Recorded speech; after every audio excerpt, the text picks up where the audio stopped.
মুক্তিযুদ্ধের চেতনা টিভিতে আপনাদের স্বাগতম। এখন দেখবেন আমাদের প্রতিনিধির পাঠানো তথ্য চিত্রে বিস্তারিত। কে পালন করছে বিষয়গুলো পরে বিস্তারিত আলোচনা করা হবে। আপনাদেরকে আজকে আমাদের প্রোগ্রাম যতক্ষণ চলে সকলকে প্রোগ্রামের সাথে থেকে ধৈর্যের সাথে অন্যায়মূলক কোনো কথা না বলে আমরা ন্যায় এবং ইনসাফপূর্ণ শাসন ব্যবস্থা কায়েম করার লক্ষ্যে যেই স্লোগানগুলো হবে সকল স্লোগানে আমরা মুখরিত করে আজকে আমরা আমাদের এই গণ অভ্যুত্থান দিবসকে কার্যকরী করবো ইনশাআল্লাহ।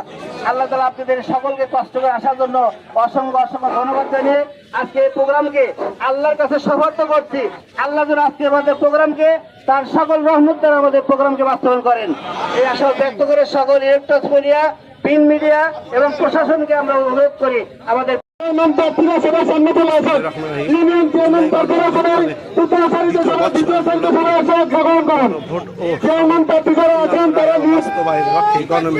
সাজাদপুরে জামাতে ইসলামের সাহায্য উপজেলা শাখার উপলক্ষে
মাননীয় প্রধানমন্ত্রী জনাব তারেক রহমান, আপনি যদি ছাত্র দলের সন্ত্রাসীদের লাগাম ধরতে ব্যর্থ হন তাহলে 5 বছর নয় 5 মাস ক্ষমতায় টিকে থাকতে পারবেন না।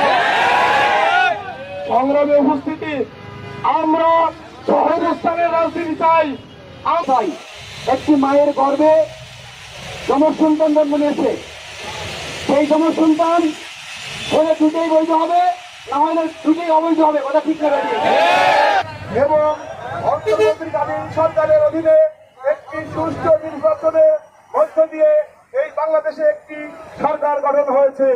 আমরা এই নির্বাচনকে যে যাই বলুক জামাতের পক্ষ থেকে আমরা মেনে নিয়েছি এবং তাদের রাষ্ট্র চালানোর ক্ষেত্রে সকল ক্ষেত্রে আমরা সহযোগিতা করেই যাচ্ছি। ইউনিভার্সিটি, জগন্নাথ ইউনিভার্সিটি সহ সারা বাংলাদেশ ইউনিভার্সিটি নির্বাচন হয়েছে। সকল নির্বাচনে নিরপেক্ষ ভিত্তিতে নির্বাচন হওয়ার প্রেক্ষিতে বাংলাদেশ ইসলামী ছাত্র শিবির সকল জায়গায় করেছে, বিজয় অর্জন করেছে। শুধু বিজয় অর্জনই করেন নাই, 50 বছরে যেই উন্নতি না হয়েছে ঢাকা ইউনিভার্সিটি এই 6.5 মাসে 400 বেশি উন্নতি হয়েছে। থাকে এই 6 মাসে 5 মাসে 15 কোটি টাকা হয়েছে।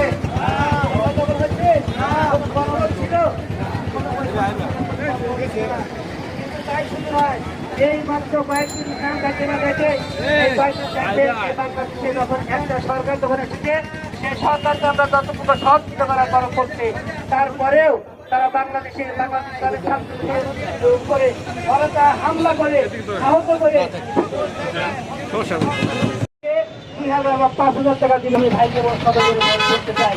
আপনারা আরেক নামদের হয়ে যান, আপনি চিন্তা করেন না কি আপনি কে মামতি দিবে, এই কথা কিন্তু আপনি চিন্তা করেন না, কিন্তু আপনি করে কোনটা বৈষম্য দূর করার জন্য করা হয়েছিল। তাই আসুন এই বাংলাদেশে আমরা বৈষম্য দূর করতে চাই। সেই সাথে আমরা এই যে ফ্যামিলি কাজ করা হচ্ছে আমরা সাধুবাদ জানাই, করেন ইনশাল্লাহ। সকল প্রকার যে কোনো সময় যে কোনো আহ্বানে আপনাদের সকলের সার্বিক সহযোগিতা মঙ্গল কামনা করে এবং আজকের আবার প্রিন্ট মিডিয়া, ইলেকট্রনিক মিডিয়া, সকল সাংবাদিক ভাইয়েরা, পুলিশ ভাইয়েরা এবং আমার আশেপাশের দোকানদার ভাইয়েরা আজকে আমাদের প্রোগ্রাম বাস্তবায়ন দিয়ে সহযোগিতা করেছেন, সকলকে আন্তরিক ধন্যবাদ জানিয়ে বাংলাদেশ জামাত ইসলামের সাহায্য উপজেলার পক্ষ থেকে অসংখ্য মোবারকবাদ জানিয়ে আজকে প্রোগ্রাম এখানে আমি কথা শেষ করতে আমার তৌফিক ইল্লা বিল্লাহ। আসসালামু আলাইকুম ওয়া রাহমাতুল্লাহ। সুবহানাকা আল্লাহুম্মা ওয়া বিহামদিকা আশহাদু আল্লা ইলাহা ইল্লা আনতা আস্তাগফিরুকা ওয়া আতুবু ইলাইক।